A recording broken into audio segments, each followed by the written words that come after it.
repaso de la inflación en nuestro entorno, entre los vecinos, ¿está España peor que el resto? ¿Por qué nos afecta más a nosotros? Tenemos esa inflación desbocada en el 9,8%. Muchísimo más. Y además, nuestra compañera lo que ha mostrado ha sido los datos comparados de febrero. Ya tenemos los datos de marzo. El gobierno se escuda en ese engaño de la isla energética, ¿verdad? De la isla ibérica. Bien, la inflación de Portugal de marzo es el 5,5%, la de España es el 9,8%, casi el doble, la de Francia es el 5,1%, la de Italia es el 7%, la de Alemania es un 7,6%. Es decir, tenemos la inflación muchísimo más alta que los países que sí sufren el problema con la dependencia del gas ruso, y tenemos la inflación muchísimo más alta que nuestro vecino de al lado. ¿Cuál es la diferencia? El mayor aumento de gasto público de todos los países de nuestro entorno en el periodo 2020-2021, en medio de la pandemia, y monetizado con nueva impresión de dinero. Además, tenemos la única tarifa regulada por el gobierno que está en la luz, que está ligada al término diario. Por eso es un escándalo mediático todos los días.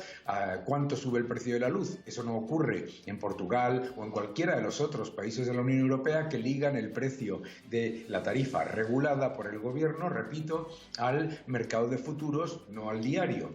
Y eso mitiga la subida. Tercero, España tiene una enorme cantidad de precios y costes regulados que están con impuestos encadenados, es decir, que tienen impuestos en distintos componentes y luego sobre esos impuestos se les pone el IVA. ¿Y qué significa? Que suben mucho más los precios cuando suben los precios, y cuando bajan los precios, como veremos con la gasolina y con el gasóleo dentro de unos meses, no baja tanto como en el pasado. Los ciudadanos lo pueden entender perfectamente.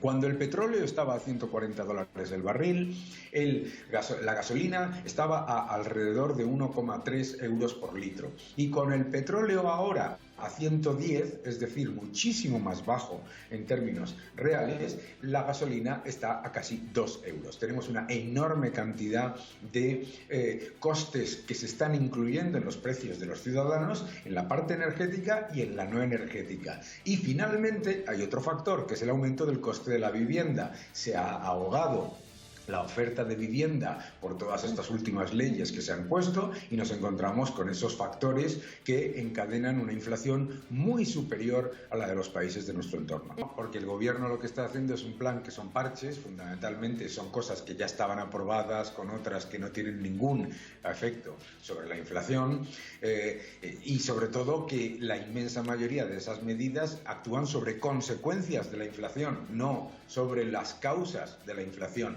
Peor todavía, como el plan viene financiado con un enorme aumento del gasto público, que es parte de la causa de la inflación, porque ese gasto público se va a monetizar y se va a déficit, ¿qué es el problema?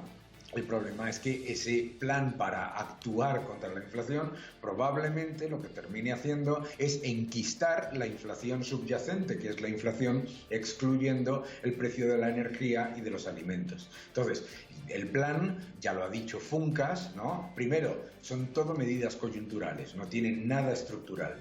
Segundo, como mucho, y esa es una estimación de Funcas que suele ser bastante optimista y bastante, condescendiente con las medidas de los gobiernos, y como mucho bajaría la inflación en un punto.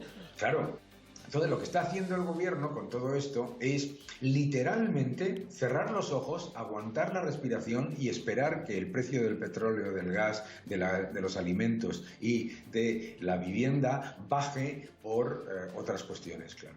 Luego hay otro factor, el poder adquisitivo, porque suben los precios, pero los salarios no lo están haciendo de la misma manera. Para muchos ahora mismo esto es una ecuación imposible. El titular, Lorena, los precios suben 4 veces más que los sueldos. Y que la vida se encarece, pagamos más por lo mismo, y para los expertos esto, por cierto, tiene un nombre, lo llaman impuesto invisible, Bea.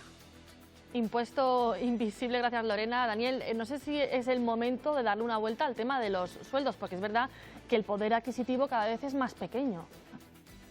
Bueno, pero es que el poder adquisitivo es cada vez más pequeño por factores que no tienen absolutamente nada que ver con la productividad o con los beneficios empresariales. Como acaba de decir la compañera, los márgenes empresariales se están cercenando, se están desplomando de manera absolutamente alarmante. Y eso viene de un entorno, además, en el que las empresas en España ya estaban en una situación muy peligrosa en cuanto a capacidad de generar recursos de año con año. El 90% de las empresas de España son pymes, el 83% son microempresas. Aquí nadie se está forrando. Y lo más importante es que nos vuelve a mostrar la falacia de las decisiones por decreto de que se van a subir los salarios o las pensiones con el IPC y todo esto. Ya lo acaban de demostrar, ¿eh? Ya han buscado un subterfugio para no subirlas con el IPC en el año 2021, han hecho una media de IPC mensual como si la inflación fuese mensual, que no lo es, que se va acumulando. Segundo, lo han hecho también con las pensiones. El gobierno ya ha dicho que está trabajando en un mecanismo para que las pensiones no suban con el IPC. Entonces, por lo tanto, lo que estamos viviendo es la evidencia de, como acaban de decir en el reportaje, un país que tiene una inflación mucho más elevada que la media de su entorno por unas políticas muy equivocadas. Y esas políticas muy equivocadas han sido las de disparar el gasto corriente financiado con impresión monetaria en la época en la que estábamos todos encerrados y durante la reapertura. Gracias por ver este vídeo. Suscríbete a mi canal, deja tus comentarios, dale un like y continúa defendiendo la libertad. Muchísimas gracias.